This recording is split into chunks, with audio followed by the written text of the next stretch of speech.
Is there anything, what do you think about it?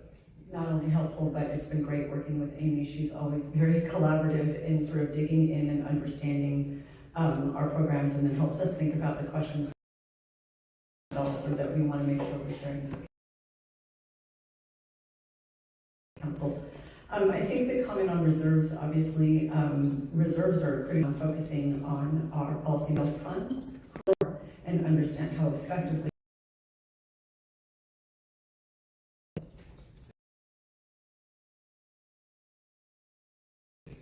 and anything with respect to the preservation. We've been working with the city and with the city identifying the vehicle that gets the funding over to us. I think a possibility to identify that is specifically allocated to the work is being done, and that there's sort of run into the lengthy funding round. Does that make sense? I think so, but that identifying that resource, do you see that within the city? There's the resource in NEF, which creates sort of an ongoing funding that there could be a portion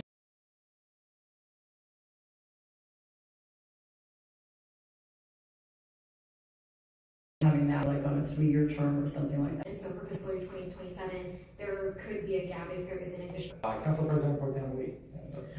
Thank you, Council President, and thank you for presenting. Thank you, Council President, and thank you for presenting.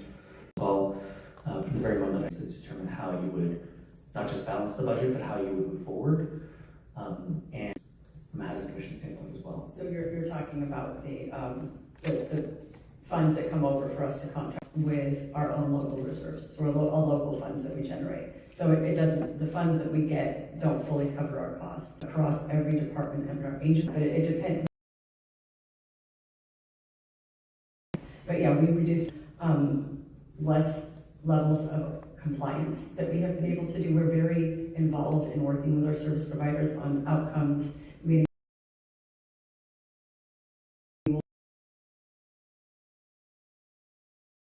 standards.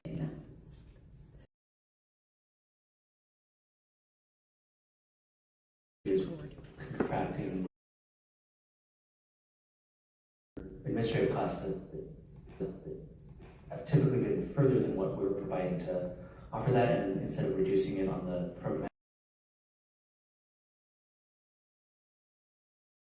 reduction,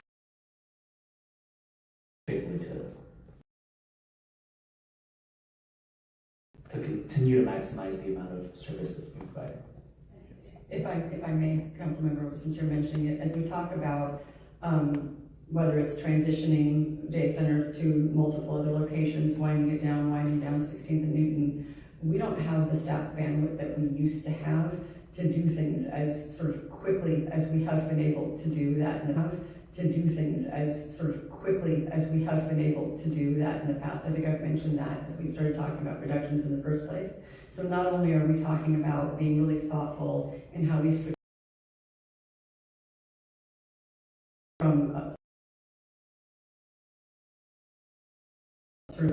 from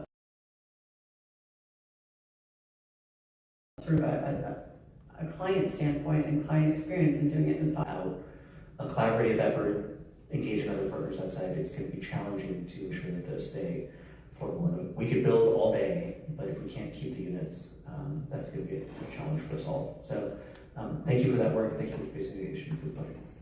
All right, thank you, Council President Pro Tem Lee. Not seeing anybody else in the lights, I'll offer some concluding questions. Thank you for the very good work, and as my colleague said, having work and the everyday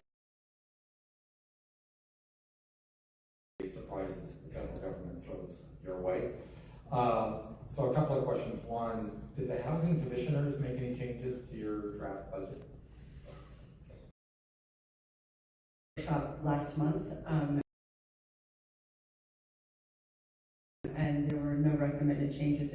back for approval tomorrow.